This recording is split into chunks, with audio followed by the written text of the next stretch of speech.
Hey, what's going on, guys? Welcome to the studio tour, day 2, Project 365. We're going to start here because this is where most of the painting happens. At least all the artistic endeavors of recent start here. So we are going to start here.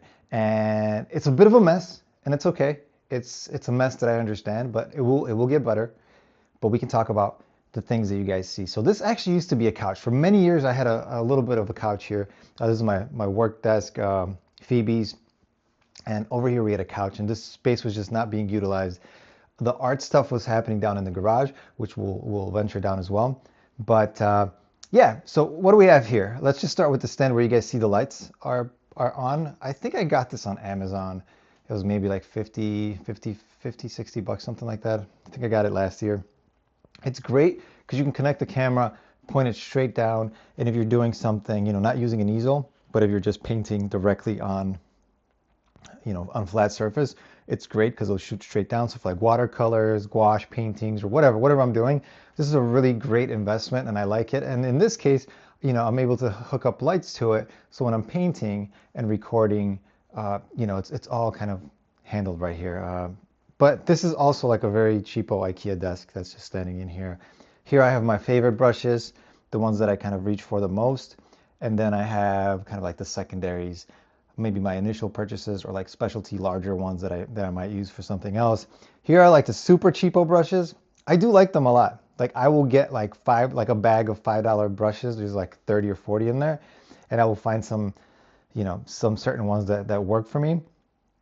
And then they work maybe for like 3 to 5 sessions, and they just fall apart and they just start disintegrating, because we do use solvent for cleaning oil paint, and it does it does not they don't fare well with them. I mean, this is not a cheapo brush. Some of them are not cheapos, but like all the ones with like the colored handles are cheapo brushes. This is my iPad. I actually don't use this for reference. I use this to watch either YouTube or Netflix, whatever. Like when I'm painting, I'll usually watch something here or listen to something, and that happens on this iPad. My reference tends to sit right here on my phone. I wanted to get used to referencing off of a smaller device, just because I want to eventually venture outdoors. I want to start painting outdoors, doing things like that, and I want to be mobile friendly to myself. So I am training myself to do that. Now, this one tool, I forgot what it's called.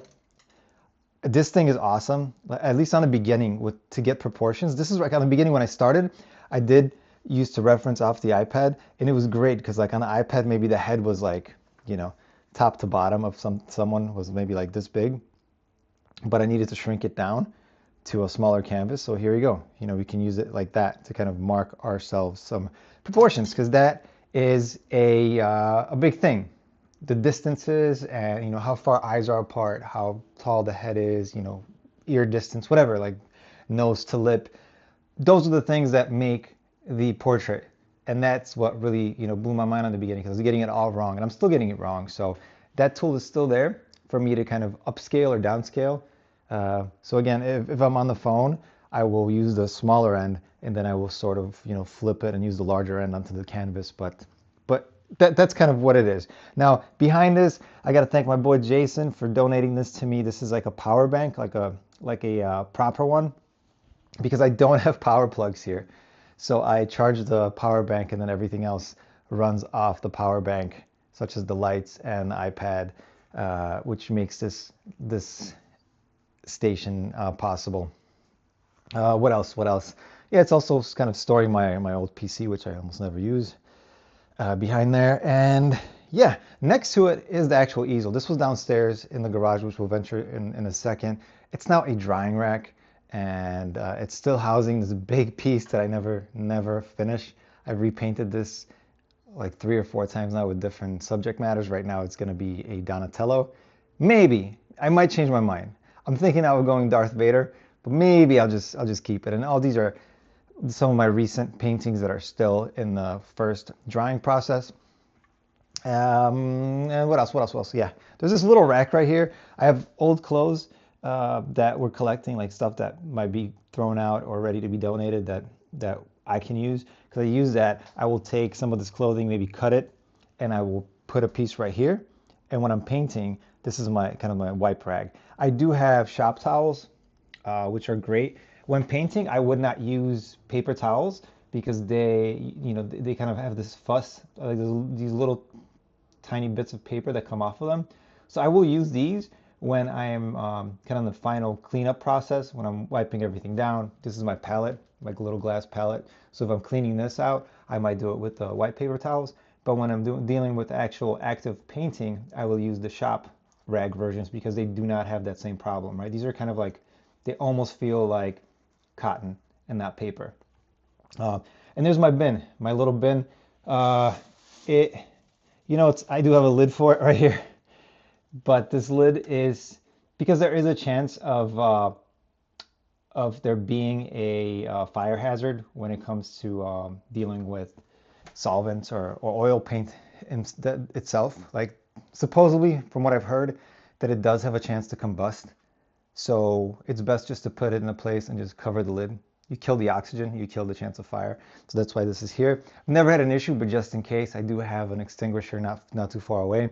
Again, knock on wood. Hopefully it never happens. With regards to like when I'm recording my videos, I'm recording it on my Sony a7 IV camera. I'm using the SNQ mode, which doesn't record footage because I found that recording footage and I'm painting like an hour and a half sessions, transferring that file over to have it be editable later, like in Final Cut Pro, which is what I use. And then I'm just waiting like 40 minutes for that to go from the camera or whatever, from the SD card to my SSD, which is, because it has to go through from the SD card, through my computer, through my SSD, which I store all my footage on. It just takes too long. So recording the SNQ mode, which is kind of like stop motion, right? You're just recording like maybe a frame a second, which is what I need for these videos. And they still end up being, 5 to 10 minutes long. It just cuts down that whole 1 hour footage to a more like a staccato stop motion type of effect, which is great for these long speed paints. So why not? That's what I'm doing. I do have a tripod right here that I'm using for that purpose, and I will sit on this bench and move it here, and the tripod's right here next to me. So the tripod is almost like maybe like not directly in line with the canvas, maybe like here, and I am on the opposite right here painting. So it's not super comfortable because there is a little bit of an offset, but it is what it is. And then here I am sort of taking some of the counter space in our kitchen right now to dry some more pieces because I'm running out. Again, I'm painting every day, so I just have paintings everywhere. And these are painter triangles, I believe they're called, or cones. And these are cool because you can put artwork on top of them. And then if we need to, varnish them or anything or do any touch-ups, I do that on those. Like for example, with Bebop right here, you can see that the sides are covered, but right here they're missing, right? And if I am gonna part with this and list it one day, I definitely, if I was gonna sell this, I would want this to go all the way around. So this is this piece itself, it's going to have to undergo an additional painting process where I paint the sides. I have to match all the colors. And I'll typically do that when I'm done painting something else and I have some paint left over. I will then go in and I'll just kind of like, oh, I have some red. Let's boom, boom, boom, let's knock that out. So that takes a little bit longer because it's might happen a week or 2 weeks after I'm finished doing that piece once it dries. And then on our living room shelf is a bit of a kind of like, hey, they're finished area. So we have Michelangelo, we have Raphael, we have Batman. Sorry, we have some plants here. This is like a makeshift. We got the what you might call it, Daffy's, Darkwing, and Cobra Commander. Oh yeah, and there's Donatello here as well. But yeah, there's more stuff downstairs, so I'm gonna take you guys downstairs real quick. And yeah, it's pretty messy, but I wanted to show it to you guys before. Oh yeah, here's some more stuff. See, like I will. We have Raphael drying out, and then I have Hulk. When he passed, the day he passed, I painted him, and then I varnished him with a bit too much varnish, and I decided to learn how to take it off. So this is with the varnish taken off. It's still got a little bit of a gloss to it. So this is a bit of an experimental piece right now, trying to see if we can, how can you varnish and take off the varnish in case you need to.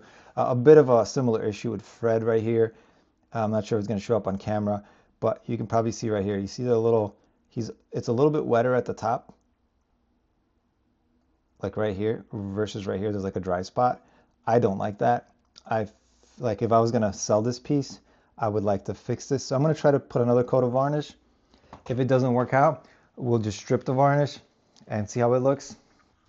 But yeah, that's, little experiments that I'm dealing with right now. And let's go downstairs to the old studio, which turned out to be not such a great idea because it's very cold in the winter, very hot in the summer, and I have to go up and down mixing paints over there, and I prefer to do it upstairs. And by the way, people will tell you that oil paints are like a pain in the ass when it comes to like mixing, cleaning. Lies. They're like they're fantastic. I much prefer oil paints over acrylics, even though acrylics you clean with water and whatnot. So this place is a mess right now, a terrible mess. But you can see again more pieces. These are some of the older ones drying. These are probably already dry. I might take some of them and we'll probably maybe like Joker. And I know Penguin got a really good reaction, even though that's not one of my favorites. But online in the short section, like a lot of people love that one for some reason. This one is really is one of my favorites, but I don't think anyone will buy it because it's just it's a favorite to me. It was one of the first kind of like a female portraits that I did that turned out pretty well. And then we have Asmongold. I like it. I think it turned out well. But this is, you can see I'm still kind of at this stage, even right now with my painting, I'm still struggling with identity. I'm struggling with which style to paint in. A little bit more hyper realistic, something looser, and I'm kind of all over the place. I think I'm leaning towards like the looser part. That's kind of what I prefer. I even tried like a palette knife with Raphael here, a bigger version of him. You can see that he's got some thicker strokes on him. But again, the garage studio, not really. Oh no, not really a thing. So I was printing another one of those triangles, and look what happened. So, and this is the second time this has happened. See the base printed, but then it just fell apart. So we'll have to see. It might be. I think it's the printer itself. I've had this happen before when I'm printing the same thing multiple times. There's a cache option where it caches and remembers your previous prints. And if I print something like 20 sometimes, it just goes haywire. So yeah, but you guys see, there's little things I'm dealing with, like stuff like that. Little broken 3D prints, issues with varnishing, with it being too shiny here but not shiny here, issues with the paint not being on the sides of the panels, the thin panels, things of such nature that I can't find time for right now, especially like if I'm trying to paint every day. But that is kind of where I'm at, and I wanted to share this with you guys. It's a very honest walkthrough of where I'm at right now. So yeah, that's the studio. It's gonna get cleaner, and I actually might move the whole big easel down because I'm not using it. So that whole big one might go downstairs, down to the garage, and maybe we'll dedicate that area to the big canvas because I do have some of my nicer paints like this non-student grade. These are studio grade aside from this one and the Winton orange one, but these are studio grade paints. But over here I have student grade paints, which are actually just as great. You asked me like 2 weeks ago, maybe more, like maybe like a month ago, I would be like, huge difference between studio paint and student paint.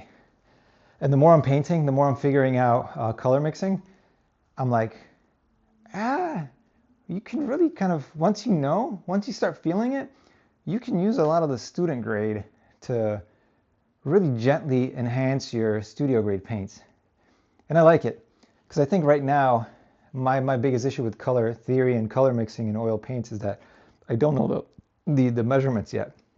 I don't have it down. Like, it's not in my system yet. I can't do it all natural, where, you know, like some of these super painting guys, they're just like a little dab of this and like 3 dabs of that and you get this color.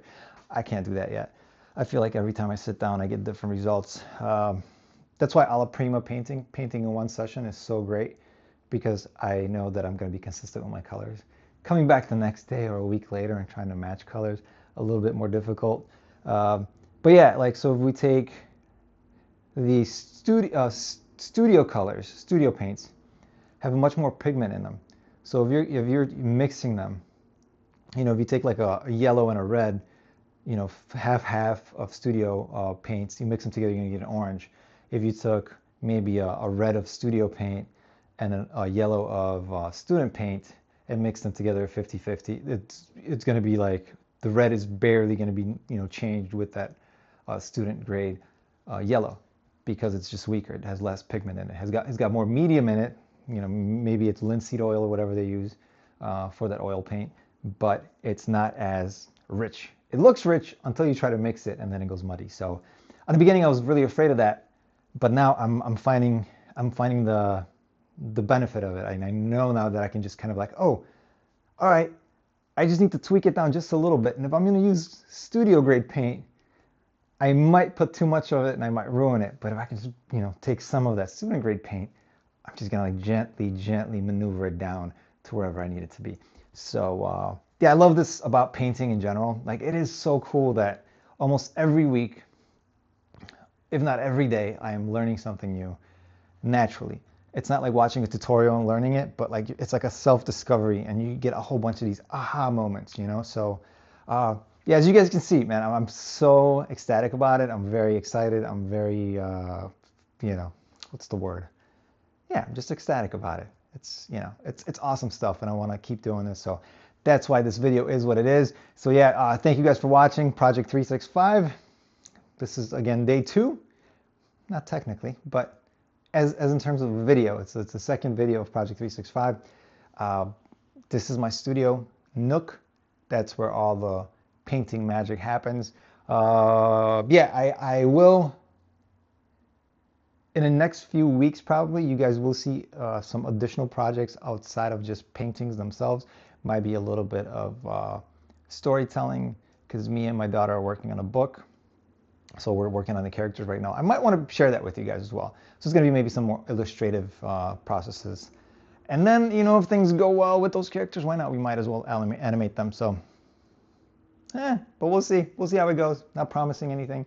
Anyways, thank you guys so much. Thank you for your likes, your comments, subscriptions, you know, all that jazz. Love you guys, and I'll catch you guys on the next video. Cheers.